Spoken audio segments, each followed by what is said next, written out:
Oops. Add myself to the stage. All right. So there we are on 1, 2, 3, 4, 5. 1, 2, 3, 4, 5. Make sure that's right. Is that right? That's right. That's right. We're good there. We're good here. All right. Good morning, everybody. Hope everybody's having a great day, whatever time of day it is for you. Some of you may be watching this on replay. What we're going to talk about today, as you can see, stress and hardship are actually good things. Many of you probably don't think that, especially if or when you are in the midst. You probably don't look at it as a good thing, but I'm going to help you flip your perspective on that here today, and why whenever you're in a hard situation or a stressful situation, or you can look back to the past when you've dealt with hard and stressful situations. I'm going to tell you why these are actually good things. So, definition, first of all, of hardship is a thing or circumstance that causes ongoing or persistent suffering or difficulty. Now, that's a harsh definition. Why would anybody say that that's a good thing? Why would anybody think that's good? It's not that we don't deal with that. You got to deal with it all the time, but we often don't look at it as good. We look at it as, all right, this is something I need to get through, get over, and get that in the past. Let me read that definition again. A thing or circumstance that causes ongoing or persistent suffering or difficulty. That's a rough definition, but it is a definition.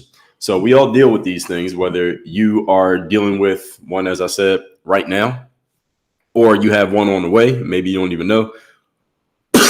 Or things you've dealt with in the past. So what I'm going to outline here today is why you should be thankful when you face a hardship or challenging situation, and how you can look back into your past hardships and your past challenges and your past stresses and actually be thankful that you dealt with those and faced them down, because these, one of the big points, the thesis of what I'm going to talk about here today, is how dealing with these things actually separates you from everybody else. Not only that, from other people who don't deal with stress, or they run away from stress, or they try to avoid it, but also it separates the future you from the current you. So you right now, if there's a stress that you haven't handled yet, or a hardship you haven't dealt with yet, when you deal with it, you're going to be a different version of yourself, which means you're a better version now than you were, let's say, 5 years ago when you dealt with some hardship or stress. Because you got over it, you're a better person now than you were then, right? And the same thing in the future. 5 years from now, you're going to be a better person then than you are now, because of the stuff you're going to deal with between now and when you get to that point. And we all understand, you might not want to think about it this way, but we all understand that not everything you deal with between now and then is going to be perfect, amazing. It's not all going to be flowers and sunshine and puppy dogs and butterflies. So we all understand that, right? Even if you don't want that to happen, we know it's going to happen. It's kind of inevitable. So let's get into what this means, and I'm going to give you my 3 points here. We'll go about 30 minutes here today. So for those of you who don't know me, my name is Dre Baldwin. Many know me as Dre all day. I'm a former 9-year professional athlete. I'm the author of 35 books. I've done 4 TEDx talks. I created this brand called Work on Your Game. What we do here is we take the tools to help athletes get to the top of the sports world. We translate them over to the business world to help people like you perform at your highest level, do so consistently, and produce more results. And that's really what this is all about on a simple level: performing at a high level, doing so consistently, and producing results. So one thing that we say over here is that this is a performance and results-based business. And when I say that, I mean life. Whatever you're doing, whether you have a career, whether you run a business, whether you're trying to figure it out, you're in school, you're an athlete, doesn't matter. Performance and results-based business. So let's get into it. Number one, we're talking here today about why stress and hardship are actually good things and why you should be happy for them. Dealing with them make you better. Dealing with them makes you better. Every time you deal with a stress or a hardship, it's going to make you better. It's going to make you stronger. It's going to make you more resilient for the future, which again is easy to say when you're not in the midst of dealing with one. But when you are in the midst of dealing with one, or any of you who is right now, I'm just giving you an option to reframe the circumstance that you're dealing with. Yes, it's challenging. Yes, it is stressing you out, if you may say. Yes, it's difficult. Yes, you may not even know how you're going to solve the issue. But as long as the saying goes, as long as it doesn't kill you, it makes you stronger, right? We've all heard that saying before, right? So challenges exist for what reason? Why do we deal with challenges in life? If you think about it, they exist to make you better, smarter, wiser, and stronger. Even if it means you have to take a loss or a setback or take a couple steps back to deal with the situation, it makes you smarter, wiser, stronger, and just generally better. So hopefully The next time you deal with a similar situation, you already know how to handle it, or you don't make the same mistakes, whatever the situation may be. So if you go to the gym, for example, and lift weights, I was in the gym this morning, I seen people in there lifting weights. So if you go challenge yourself to lift some weights and it's very difficult for you to lift the weight, you'll probably be very sore the next day. But what does the body do? For those of you who understand how the body works, the muscles, they are sore because you broke the fibers in the muscle. And that's not necessarily a bad thing. Because you broke the muscle fibers, the body will rebuild itself as long as you're giving it some good material to do so with, like some protein and some carbs or whatever. You give it some protein so it can rebuild itself, and the muscle fibers will now be stronger tomorrow than they were today.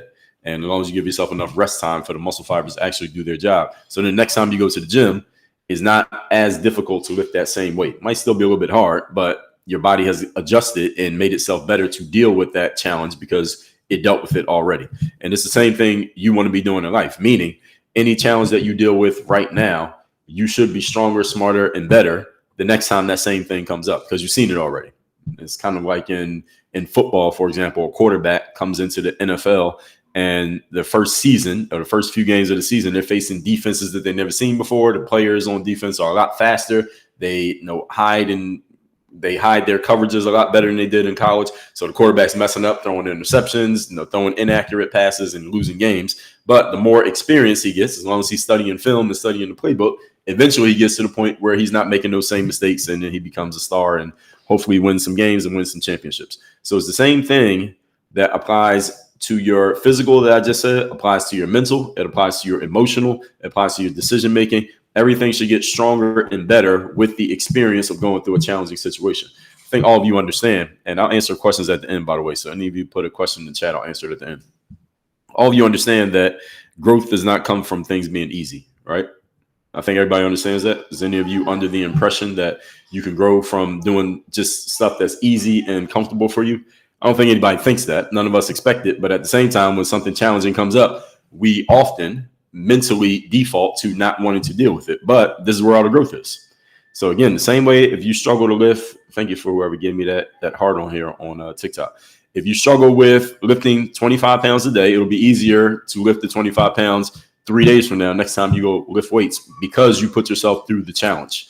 Your muscles have experienced it. Now they're better for having gone through it. And the only way it won't make you better is if you quit or you give up in the process. All right, this is the mindset that you want to take into dealing with any challenging situation. Don't look at it as a bad thing, woe is me, or something you feel sad about. Condition yourself to frame it as a good thing.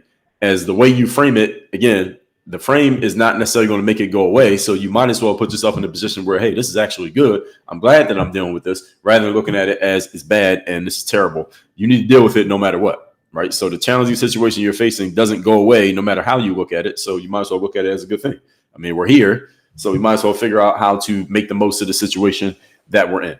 As they say, another cliche that many of you have probably heard is that things work out best for those who do the best with the way things work out. I might have chopped that up a little bit, but you get my point. You look at the situation, and if you want it to go the way you want it to go, it's probably good that you just accept, all right, this is the situation. Let me not try to act like it's not this or hope that it goes away, because it's probably not. Let me just handle it as it is. And the better you are at handling things as they are without getting your feelings or your emotions into clouding your judgment, the better you'll be able to deal with the things that are in front of you. Because again, you don't control most of what happens in your life.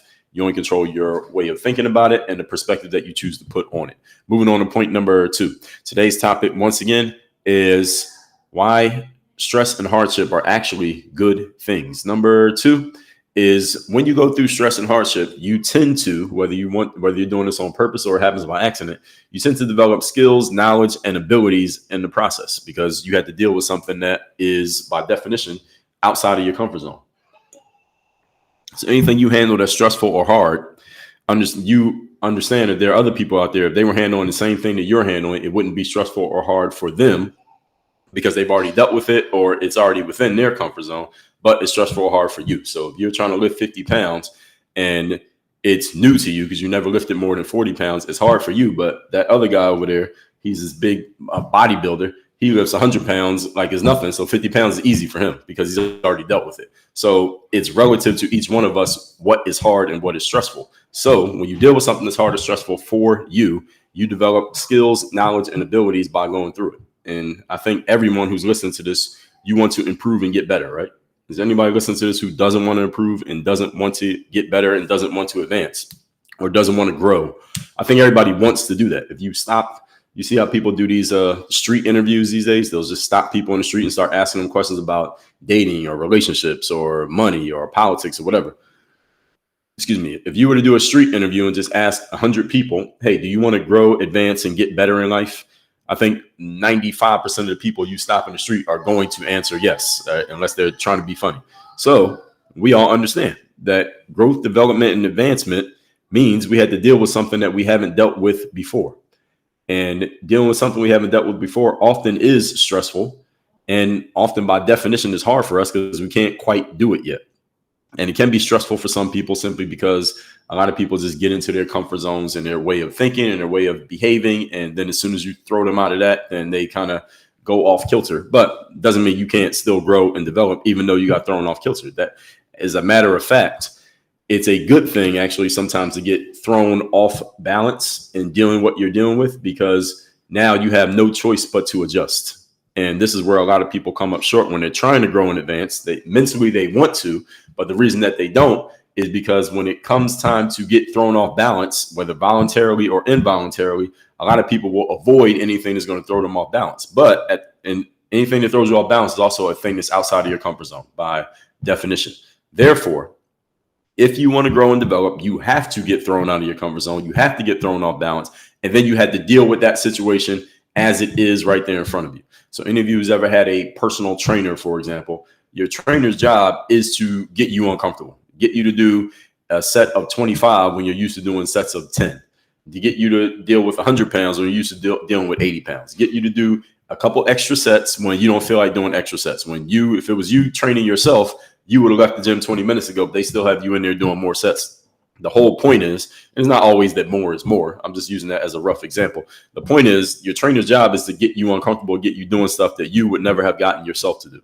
And it's the same thing with coaching. It's the same thing with a physical therapist. So let's say you're coming back from an injury and you need to get back use of your arm or your leg or whatever it is that you hurt. The purpose of the trainer, the expert there with you, is to get you doing stuff that if you did it all by yourself, you'll be moving at a much slower pace. All right, that's the whole point. So dealing with challenges and dealing with setbacks or dealing with hardships will help you develop skills because, again, let me remind you again, all your development is outside of your comfort zone. So if you're doing things that are in your comfort zone, doesn't mean you're doing anything wrong. You can stay where you're at and do very well. Maybe where you're at is great and you just want to stay there. The problem with that is nobody stays in the same space because every day you're a day older, meaning a day closer to death. And also the world is changing around you at all times. So there's no such thing as staying the same. Anybody who thinks they're staying the same, you're actually not, because you're older now than you were yesterday. So you didn't stay the same. You changed and you're a day closer to dying, which means you're not the same. And the world has changed around you. Even if you're trying to stay the same, everything else, the 99% that you don't control, that changed. So you're not even in the same situation. So any challenge you ever face, for example, let's say in business, if the challenge did not completely put you out of business, you learn how to deal with it. Hopefully set yourself up so that challenge doesn't occur in your business. So let's say you lost a bunch of customers and then you were worried about how am I going to make payroll or how are we going to keep the business running because you dealt with a challenge in your business. If it didn't put you out of business, then you learn how to deal with it. And hopefully you put some processes in place so that didn't happen again, right?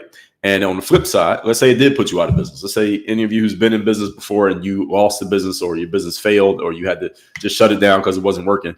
That also made you smarter and better because now you know what mistakes not to make so that doesn't happen again. So hopefully you don't go out of business again. So we learn from every hardship and stress that we deal with. That doesn't kill us because you can't say you learn something if you're not allowed to talk about it. So anything that doesn't kill you is going to make you better because now you have the experience of getting punched in the face. You have the experience of losing that business. You have the experience of having to cut a bunch of staff. You have the experience of this product just failed, even though we put all these marketing dollars behind it. So now that you have the experience, you know what work needs to be done on your game so that the same thing does not happen again. This is the reason why the expectation is that we tend to get better as life goes on, because every experience should make us better for dealing with that situation again. This doesn't happen with everyone. And I'm going to explain to you why it doesn't happen, even though most people think as you get older and then you get more experience, you get better, right? Isn't that what's supposed to happen? Now, physically, you might not always get better because the human body has a peak zone. Most people, that's somewhere in their 20s or early 30s. And then the body may start to deteriorate a little bit. But mentally, we can get better. You can get better for the rest of your life. So you could be 90 years old and still writing books and giving knowledge and giving wisdom to people. So I'm talking here about mentally, not just physically. So the reason why, even though we have this general idea that over time in life, we should just be continually getting better because we're getting older, we're getting more experiences, we're learning new things, we're doing new things. It logically makes sense that people should just get better over and over again, right?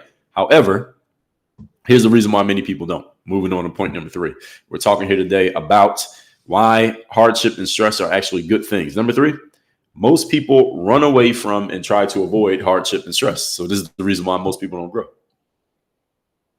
Anything that looks like it might be hard or it may induce stress within you, many people just avoid it, run away from it, don't sign up for it, don't get in the game. I won't put themselves in a position where it could happen, whatever that stress may be. So whether they are physically moving themselves away from the situation, mentally or emotionally running away from the situation, most people just try to avoid anything that looks like it might challenge them in any way. This is why I say, when I talk to people who are in the personal and professional development space, about 2% of the population is really interested in growth. I would say about 2%. So out of 100 people that you know, maybe 2 of those 100 are really interested in personal growth and really seriously trying to develop themselves. And when I say really seriously trying to develop, what I mean is they are willing to be in or put themselves in uncomfortable situations, knowing ahead of time that it's going to be uncomfortable and dealing with it anyway. Most people do not sign up for that. Most people don't sign up for something that they know is going to be uncomfortable. Now, if something happens to randomly be uncomfortable, that's a different story. But signing up for it on purpose, knowing that you're going to be uncomfortable, most people don't do that. So if you go to a gym, for example, you'll see a bunch of people in there working out. And if you've been to a lot of gyms or you spent a lot of times in gyms, as I have, you often see people in the gym working out, but you see them often at the gym, like they're always there, but they're not in great shape. They don't have great physique and they're working out by themselves. And you look at them and think this person probably could use one of the trainers that work here to help them get in shape, but they won't sign up for the trainer, not because they can't afford the trainer, but because the trainer is going to make them do some stuff that they don't want to do. The trainer's going to tell them you can't eat that stuff that they like to eat. And they don't want to deal with that discomfort. Therefore, they just stay in their comfort zone doing what they want to do. And they can rationalize it by saying, well, I do go to the gym, but what you're doing in the gym matters as well. And what you're doing ain't working. Now, again, maybe I am just assuming because you never know. You never know what someone's doing all the time. You only see them when you see them. But I'm just using this as an example. And it's the same thing that applies to many of you who may be listening to me right now. There are some areas in your life, career, or business where you want to make some updates, some changes. You want to advance and grow. Yet you are projecting that, or you're projecting the future, that if you take the steps that will lead to that advancement and growth, you know that in between here and the growth, there's a whole bunch of discomfort. There's a whole bunch of stress. There's a whole bunch of hard stuff you're going to have to deal with and go through in order to get there. And you dislike having to deal with that stress more than you want the result. And if you dislike the anticipation of the stress, it's not even real stress because you haven't done anything yet. But if you anticipate the stress that you think is going to be terrible more than you want the outcome, then you will not do it. And then therefore you don't get the outcome. Even though you still want the outcome, I want to get better. I want to get in shape. I want to make more money. I want to build my business, whatever it is you want to do. You still want it, but you just don't want to go through the difficulty of whatever it's going to cost to get it. Y'all all heard the saying, pays the cost to be the boss, or paid the cost to be the boss. Any growth you experience in life has a cost. There's a cost to everything you do. There's nothing, everything you do that leads to growth. Let me say that way. Actually, even if you don't grow, there's a cost. There's a cost of staying the same. There's a cost of getting worse. There's a cost of getting better. Everything has a cost. The question is, which costs do you want to pay? And will you pay those costs voluntarily, or are you going to have to pay those costs involuntarily? Because if you do nothing to grow, nothing to get better, you're going to pay a cost too, and it's going to be extracted from you. It's kind of like if if like the government or something just takes money out of your accounts without your permission and you didn't even know it was coming. You still pay. You just didn't pay on your own volition. It's much better if you have control over it and you make the payment when you want to make the payment, which usually means doing things sooner rather than later, by the way, for everybody to understand. Usually it means doing things first rather than waiting for the situation to force its hand upon you, force your hand on you. So any of you who's looking to grow, develop, and get better, best thing you can do is voluntarily move yourself to deal with that hardship and stress before you think you're ready to deal with it. And by the way, since I'm on that point, as I'm thinking about it, waiting until you are ready, whatever that means for you, ready to do something, usually means you're taking too long. Actually, it almost always means, in my experience, almost always, when someone says, I'm going to do ABC when I'm ready, you use that phrase, when I'm ready, or when you're ready is too late. Or someone says something like, I want to do ABC, whatever it is. I want to do it at my own pace. At your own pace is too slow. And I may do a whole conversation on that exact topic sometime in the future. When you're ready is too late. At your own pace is too slow. So again, think of the example. Let's say you had a personal trainer and you're trying to get in shape, right? You could go to the gym and do things when you're ready and at your own pace. It's going to take you this long to get the outcome that you want. But if you hired a trainer and told them, this is the goal that I want to achieve, and they said, all right, I'll help you, it would take you this long to get to the goal. What's the difference? That the trainer is going to push you before you're ready, and they're going to make you do things at their pace, not your pace. And basically, they're going to change your pace to their pace. So now you had to step your game up because you've been pushed into doing something that you didn't think you could do or that you weren't ready for. But ready and ready is a relative term. So what I'm ready for and what you're ready for are not the same things, even though we're using the same word. So this is why, again, if you're serious about growing, you got to move at a faster pace. You got to move now, not later. Let's get it done immediately. So as I said earlier, the challenges you face are opportunity for growth, improvement, and just getting better. And you can't get better only doing things you're used to doing. Right? And again, most of you understand this. Right? Am I telling you anything you didn't know? At least that point. When I say you cannot get better by only doing things you're used to, is that news to anybody? I think all of you understand that if you want to grow, you got to do some stuff that you're not used to doing. You got to get off of the familiar path and you got to go do some unfamiliar things. Everyone logically gets that, even if it's the first time you've heard it. Everyone logically understands what I just said. The problem is most people don't want to deal with the discomfort of the unfamiliar. They don't want to give up the comfort of the familiar. And you want to do it at the pace that you want to do it at. The problem is you're on the clock. When I say on the clock, what does that mean? It means every day you're one day closer to dying. Like literally, you're on the clock. So when you do things at your own pace, anytime anybody's ever said that to me, that meant they want to do things slower than what's being recommended. Has any of you ever said my own pace and it means faster? No. All right. Anytime someone says my own pace, they mean slow. I want to do things slower because I'm more comfortable doing things slowly. All right. Your comfort is not aligned with your growth. Comfort and growth are similar, basically inverses of each other. They're almost opposites. If you want to be comfortable, you're not going to grow. And if you want to grow, you're not going to be comfortable. So you just got to pick which one you want. You can pick whichever one you choose. The good thing about humanity is that for the most part, we all have choice over whatever we do or whatever we don't do. I'm just telling you what's on the flip side of that choice. The flip side of comfort is that you're going to go backwards. And the flip side of discomfort is that you're going to get better. Or we could say the flip side of getting better is that you're going to be uncomfortable.